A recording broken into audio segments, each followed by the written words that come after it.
Friday evening right here, we broke the news that the Hyde School and the family that founded it are being sued for allegedly abusing and neglecting students.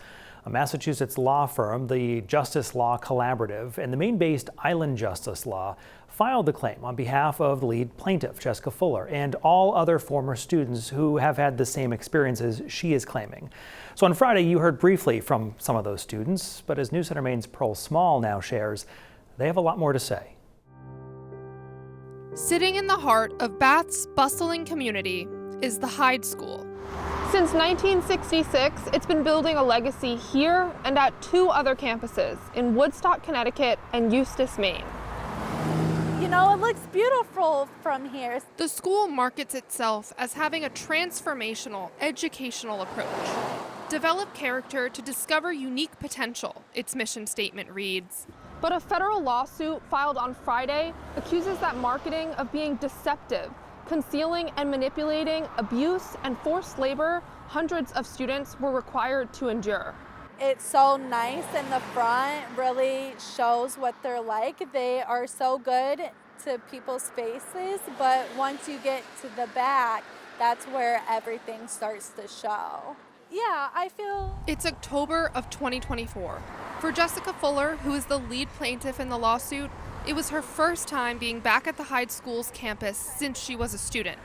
Jessica was 17, but had been struggling with depression and suicidal ideation since she was 12. Then I was sexually assaulted on my way to sixth grade camp, so it just kind of led me into a spiral. Jessica's parents sent her to Hyde's summer program in 2014, then enrolled her as a full-time student during the school year. And they just didn't know how to help me. So they turned to the professionals like Hyde, looking for answers and reasoning, and Hyde sold them a dream. For her, that dream quickly became a nightmare. They are screaming at you, they're yelling at you, they're in your face. Most mornings, that's how Jessica says she was woken up. She says she was placed on the school's work crew, where she was forbidden from speaking to other students, forced to exercise excessively, and perform physical labor around the campus for hours at a time, while her access to food and water was restricted. I was getting exhausted and lightheaded, and they just would not let me stop. The lawsuit defines work crew as Hyde's forced labor punishment system. If students didn't comply, Fuller says they'd be tormented by staff. I've also seen them hold down other students. I've seen them, push another student before. Over the course of a year, we've heard from 20 former students who claim to have had the same experiences. Through one of the law firms that filed the case, we've received statements from 17 of them, and personally sat down with 3. I lost all sense of individualism at Hyde, so my self-esteem was built off others and how they viewed me. It's November of 2024, and Angie, who has asked to keep her last name private, is sharing a journal entry she wrote after years of therapy. As I got older, I continued to carry this practice with me. My self-esteem depended on outer things and how people received it. Unlearning this is an everlasting journey. Angie attended Hyde's Connecticut campus for 3 years, starting in November of 2011 when she was 15. The lawsuit claims Hyde promised families a life-changing education, which Angie says excited her. She'd been struggling in school, but had dreams of furthering her education and attending college. The lawsuit later states that many of Hyde's promises weren't true, which Angie says she soon came to find out. And that started, a 3-year period of, back and forth out doing manual labor. Angie says she barely spent any time in classes and instead was subject to physical and emotional abuse. I literally have a quote here that was told to me, "Don't you get it? No one loves you. That's why you're here, because you're nothing and nobody wants you, so they sent you away." The lawsuit claims emotional manipulation was a common practice at Hyde and that it was used to force students to comply with staff's demands. So when you decide to do it, your friends stop suffering. Rachel Dedman says they would threaten to punish her classmates, even if she feared for her own safety. I think it was push-ups or a plank or something, and I started to have an asthma attack, like actively having an asthma attack while I'm doing it. So I'm starting to stop to try and catch my breath and breathe. And I remember someone pushing their foot on my back, pushing me down, and I have to continue. Rachel attended Hyde's Connecticut campus for 3 years, starting in 2005.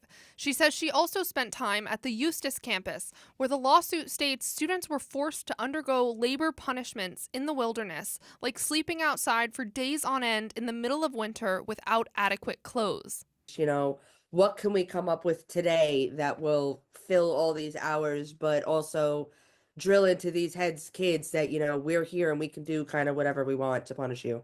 Rachel is sharing her story over Zoom from New York, where she lives and works for the New York State Office of Mental Health, hoping to provide the kind of care she wishes she'd received at school. But you've never seen them be subjected to a physical labor type program. Nothing like these programs do. Absolutely not. Before and since the lawsuit was filed, the Hyde School has vigorously defended itself and denied the claims to us and to the public. In a letter that went out to the Hyde School community, the chair of the Board of Governors writes, "We want our community to know that Hyde vehemently denies these claims and intends to vigorously defend itself, its reputation, and the character education model that makes Hyde the special and effective school it is." But if that model is what led to the experience of Rachel, Angie, Jessica, and what the lawsuit claims is hundreds of other former students, many believe it needs to change. You know, a lot of people would not come back here, but I like to take things head on now. Jessica is far away from the new life she built for herself in Ohio, where she is a mother of 4, a wife, and co-owner of a successful business. I still get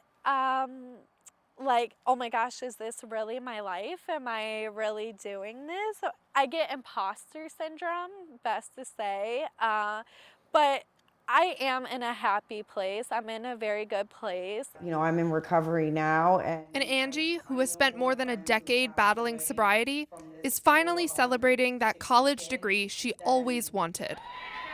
But despite each of their individual success stories, they are still haunted. I felt like I would never be able to heal because the school is still open, hurting kids.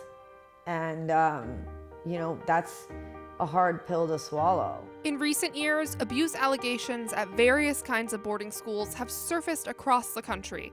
In several states, the claims have inspired legislative change. Rachel, Angie, and Jessica are hoping this lawsuit has the same effect in Maine.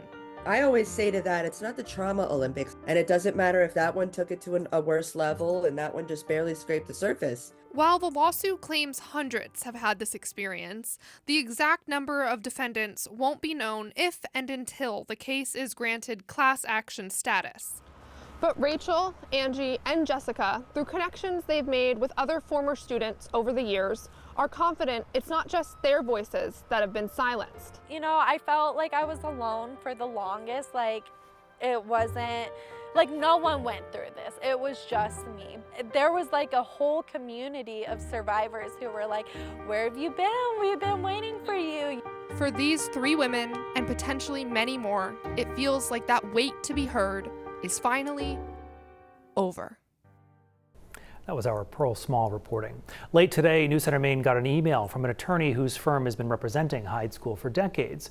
Martha Gaithwaite says court rules prohibit her from commenting on the lawsuit, and that with a trial still years away, she hopes any potential jurors will keep an open mind and not rush to judgment.